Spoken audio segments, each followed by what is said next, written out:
Pernahkah kalian mendengar tentang seorang penasihat yang ucapannya lebih tajam dari pedang? Seorang ulama yang tidak mengejar jabatan, tapi justru ditakuti dan dihormati oleh para penguasa. Hari ini, kita akan menyelami kisah salah satu tokoh paling berpengaruh, namun sering terlupakan dalam sejarah Islam, yaitu Raja bin Haywah. Ia bukan panglima, bukan raja, tapi keputusannya mengubah takdir sebuah kekhalifahan. Siapakah dia sebenarnya?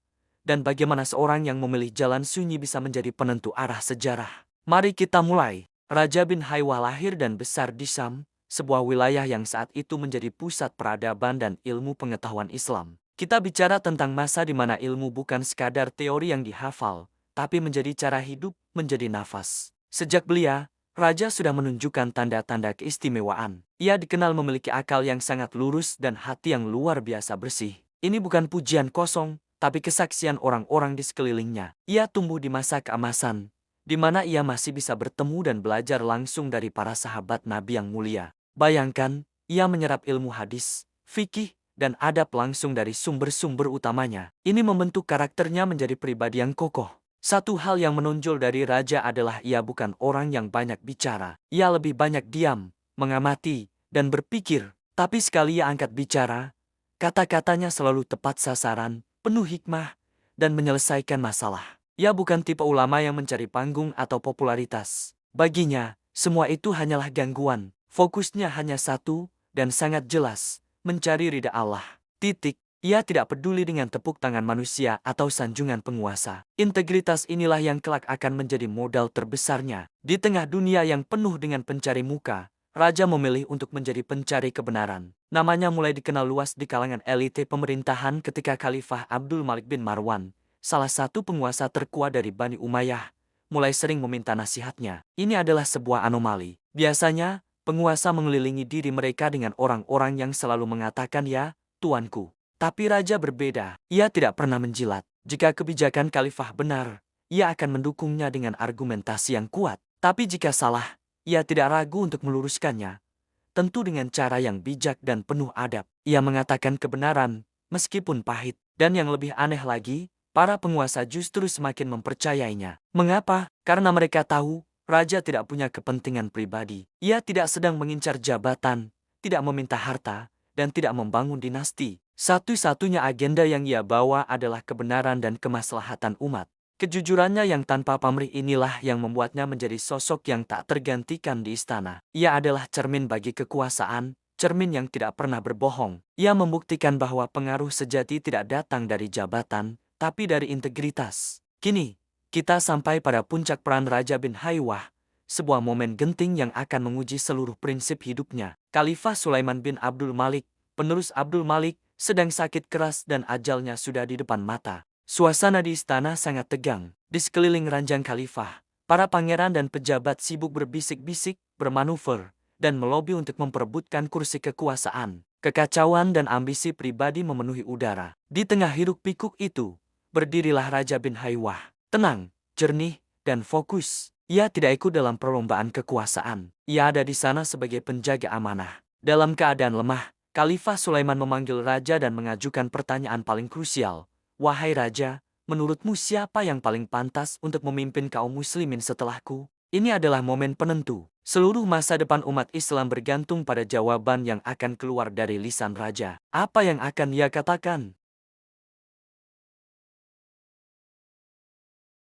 Ataukah ia akan merekomendasikan kerabatnya sendiri? Tidak. Raja mengabaikan semua opsi yang aman dan politis. Dengan keyakinan penuh, ia menyebut satu nama yang tidak terduga oleh banyak orang, Umar bin Abdul Aziz. Ya, Umar bin Abdul Aziz, sepupu khalifah yang dikenal sangat saleh, adil, dan zuhud. Tapi keputusan ini sama sekali tidak aman. Umar dikenal sangat keras terhadap praktik korupsi, nepotisme, dan kezaliman yang saat itu mulai merajalela di kalangan pejabat. Banyak pihak yang berkepentingan akan merasa terancam jika Umar naik takhta. Mereka pasti tidak akan suka. Raja tahu persis risiko yang ia hadapi. Ia bisa saja kehilangan posisinya, atau bahkan nyawanya, karena usulannya ini. Tapi bagi Raja bin Haywah, ada hal yang jauh lebih penting daripada keamanan dirinya sendiri, yaitu keadilan bagi umat. Ia lebih memilih pemimpin yang adil meskipun berisiko, daripada pemimpin yang korup meskipun akan membuatnya aman. Ia meyakinkan Khalifah Sulaiman bahwa Umar bin Abdul Aziz adalah pilihan terbaik demi masa depan Islam.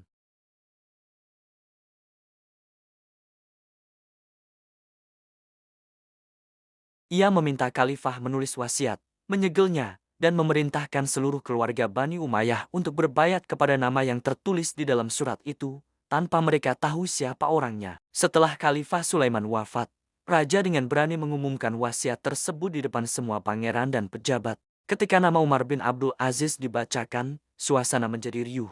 Ada yang protes, ada yang terkejut, tapi karena mereka sudah terlanjur berbayat, mereka tidak bisa menolaknya. Sejarah pun berubah.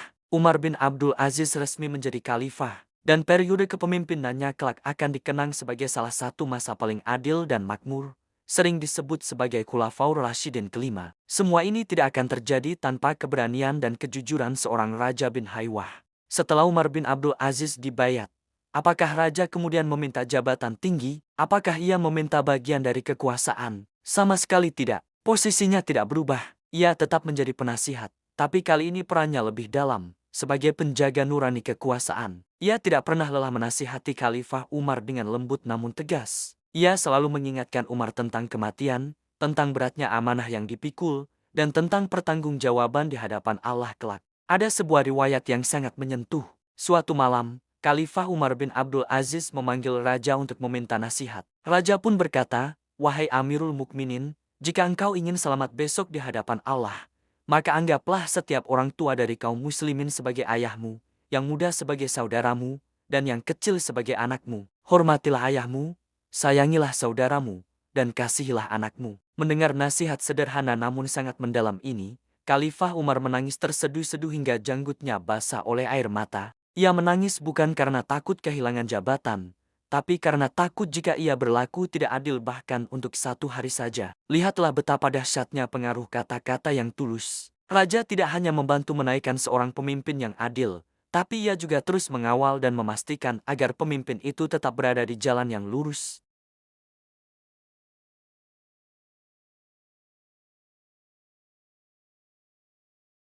Seiring berjalannya waktu, Raja bin Haywah menyelesaikan misinya. Ia tidak meninggalkan istana dengan tumpukan harta atau gelar yang mentereng.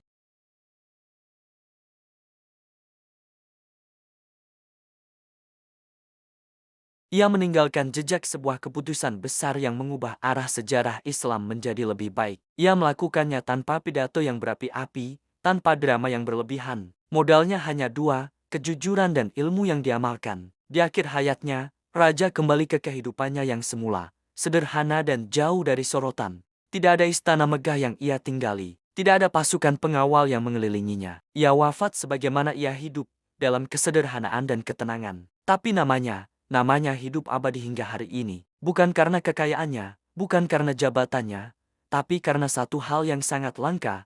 Ia adalah orang yang berani menempatkan kebenaran di atas segalanya, bahkan di atas kekuasaan tertinggi sekalipun. Itulah kisah Raja bin Haywah, seorang ulama sunyi, penentu arah, dan sosok yang jujur sampai akhir hayatnya. Kisahnya mengajarkan kita bahwa pengaruh sejati tidak diukur dari seberapa keras suaramu, tapi dari seberapa lurus hatimu. Semoga kita bisa mengambil pelajaran dari integritas dan keberaniannya. Terima kasih sudah menyimak. Jangan lupa untuk subscribe agar tidak ketinggalan kisah-kisah inspiratif lainnya. Sampai jumpa di video berikutnya.